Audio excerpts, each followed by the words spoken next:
আসসালামু আলাইকুম। আমি নিপা বলছি টাঙ্গাইল থেকে।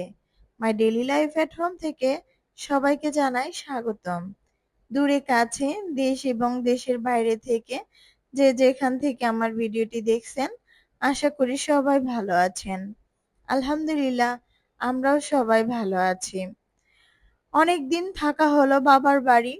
আজকে কিন্তু রওনা হয়ে যাচ্ছি নিজের গন্তব্যে।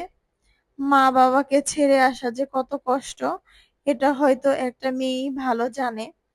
তো আমি যখন যাই তখন কিন্তু মনের আনন্দে ছেলে-মেয়ে নিয়ে খুব শান্তিতে যাই। আবার যখন চলে আসি তখন কিন্তু বুক ভরা কষ্ট নিয়ে মাকে ফেলে চলে আসি।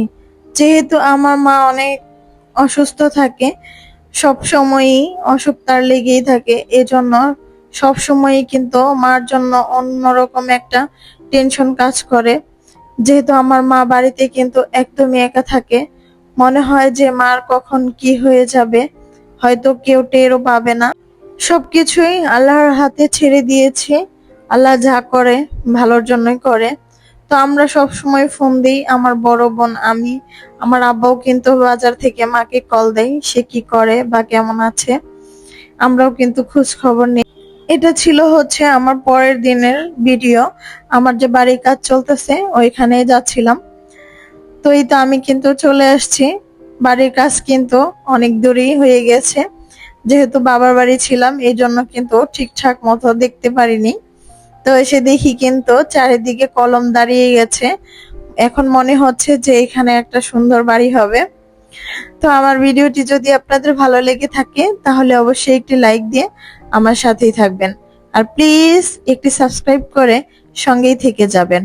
উপরে থাকা বেল বাটনটিতে অবশ্যই একটি চাপ দিয়ে যাবেন, যাতে করে আমার ভিডিও নোটিফিকেশন আপনার কাছে চলে যায়।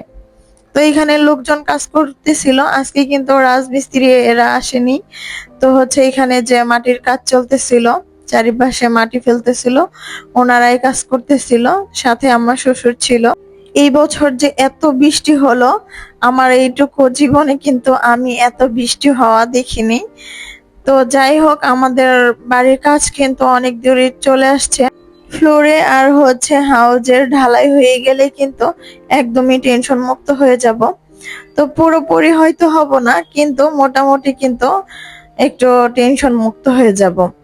তো এই তো হয়তো একটু বৃষ্টির কারণে কয়েকদিন একটু লেট হবে, তারপরে কিন্তু আবার হয়তো কন্টিনিউ কাজ চলতে থাকবে।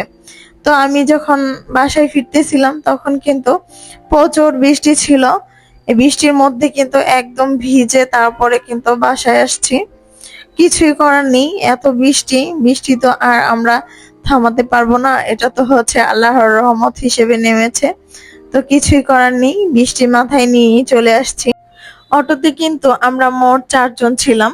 4 জনেই কিন্তু বৃষ্টিতে ভিজে একদম শেষ। অনেক বছর পরে মনে হচ্ছিল যে বৃষ্টিতে ভিজছিলাম। তো সবাই ভালো থাকবেন, সুস্থ থাকবেন, আমাদের জন্য দোয়া করবেন। আল্লাহ হাফেজ, আসসালামু আলাইকুম।